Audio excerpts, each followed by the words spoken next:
All right, hello everybody. Welcome to the Tuesday pre-recorded video. Now we're moving around a little bit, so we're going to be doing more pre-recorded videos instead of live streams. But today is one of those days where you don't want to look at your portfolio. And you can do it, which I'm sure you already have, and it's not looking too great. We've lost around 100 billion in market cap. We're now at 2.4.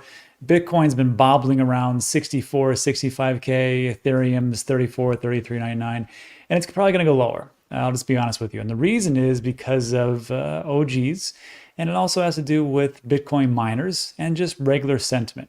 So we take a look back and take a look at the ETF flows. As of yesterday, June 17th, today is June 18th, we can see that there was quite a bit of outflows from the unusual suspect, which would be Fidelity and ARK, not Grayscale. Fidelity took out 1394, ARK 759. Or 758, and the total net outflows are 2211. So this is somewhat concerning, but as a remember, when in doubt, zoom out. This is still the most impressive and the best ETF so far in the history of ETFs in a time frame of 4 months or less. So if we take a look at this, I mean, we're still way above where we used to be. I think the total flows are 255 as opposed to 257 from yesterday. So yeah, we have one of those days where it's just not that great, but things could change. Unfortunately, not for the people that went long. And the people that went long, we just had 24-hour liquidations of longs, almost 380 million. Shorts 162. So you're looking at roughly $500 million got wrecked or liquidations in those individuals and traders that went both ways. And of course, you're welcome to do whatever you want to do, but that is what trading comes with a certain amount of risk. So you think to yourself, well, if the crypto market, digital asset market is doing so bad, how's the traditional market doing? Fantastic. Quite honestly, this is the S&P 500. If you take a look over the last, we'll take a look at 5 days. Pretty much an all-time high. Last month, 6 months, year to date, 1 year, 5 years. S&P 500 is ripping and doing quite well. So what is going on with our market? Because aren't we correlated to the traditional markets in some way, especially with the ARKs and the BlackRocks and everybody else getting to this ETF? Well, it's true, but we have this other thing that we're settled with, and that's miners. Now, we talked about this a couple of days ago when we tried to do a live stream here, which didn't do too well because the Wi-Fi where we're staying at right now as our house is getting renovated wasn't the best. And it talked about how miners are under pressure to sell. And it makes a lot of sense. If we take a look at the miner flow to exchange, this is from Ben's website in the Cryptoverse. And if we're taking a look at net flows, this is all the way back from 2012. What this is taking a look at is when Bitcoin miners get paid, meaning they either have the rewards or the fees, depending on what they're actually doing. Of course, the rewards are for mining Bitcoin. The fees are the transactional costs, and that's just not Bitcoin to Bitcoin, that's also Bitcoin ordinals and everything else, which are essentially NFTs on the Bitcoin blockchain. Regardless, the flow to exchanges usually ramps up after a halving, which we just had on April 20th, 2024. Obviously, that's happening. It's going to keep happening because these miners are doing the same amount of work, the same amount of overhead, and they're getting paid half. Until the other miners shut down, we're going to keep having these outflows. So we can just see if we change this to monthly and we take a look here, that over time you can tell that when the price of Bitcoin goes up, there is a little bit of capitulation or there's a lot of selling going on. We can see that happens over here around 2017. We see quite a big number go up.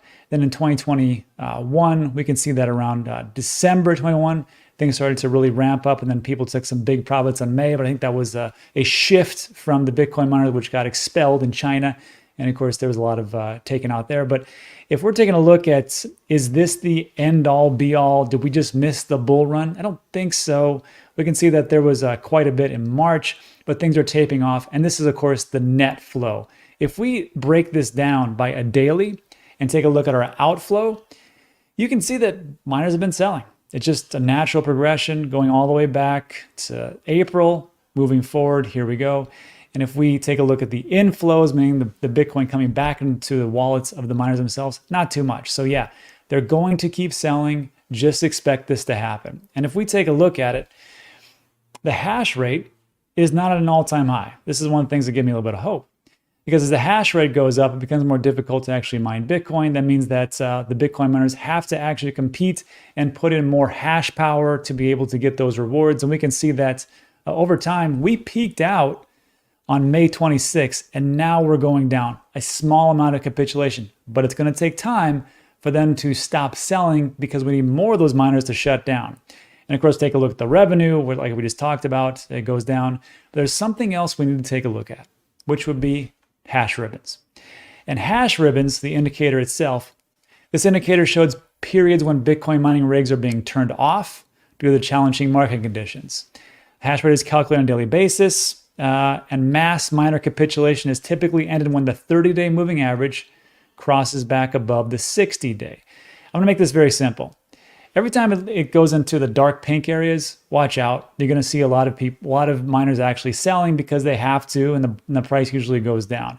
If we zoom into this area, we can see that back here, it happened in July 13, 2023, as the 30-day, which is in blue, crosses under the 60-day, which is in pink. And then it was razor thin, and it crossed back over. And what happens is you have a price of around 31,000, 30,000. They start to sell, sell, sell. Now you exit the hash ribbon at 29,000. Okay, everybody shut off. Everybody's happy. Hash ribbons have gone down. But look what happens to the price. 29,400, and it goes down to 26, 27, 25, 25, 26, 27. And it takes a while for us to get back to the price appreciation of Bitcoin. Because why? There's a massive amount of selling by the miners because they have to make sure that everything is getting paid and the overhead and bills are done. So now let's fast forward to just a little bit ago. And that was in May 15th. We can see that the same thing happened. The 30-day moving average went underneath the 60-day. And we can see that it has happened. Price went down. Miners are selling. But then what do you notice right here at the very end? We are just about to cross over the 30 and the 60-day. What does that mean? I still believe we're going to have a longer time because miners are going to continue to sell just like they did back in 2023 because they have to recoup their losses and get prepared for the next big thing. So that leads me to my last point, which is this. Who else is selling? And again, we talked about this in the live stream a couple of days ago. The OGs. This is from Willy Woo, and he talks about this is called Coin Days Destroyed, or CDD. And he says it very plainly. He goes, look, the OGs, the people that have been investing in Bitcoin for quite some time, you know, the same people that tell you to hold on for dear life, hold forever, never sell anything. Yeah, those guys sell like crazy. And I'm not saying that everybody does, but I'm just saying that when I talk about take profits and really to be ahead of the thing, I know some of you will say, I will never sell my Bitcoin. I will never sell my Ethereum. I'll never sell blah, blah, blah, whatever it is. That's fine. I'm not here to give you financial advice. I'm just telling you what is happening. What is happening is the same people that tell you that nonsense will actually dump all over you. So we can see right here in the Coin Days Destroyed. And what it means is that, here's a little easy way to get a hold of it. Number of coins that have moved on chain at a particular time and multiples that value by a number of days since those coins were last moved. The metric gives an extra way to coins that have not moved for a period of time. So the example would be like this.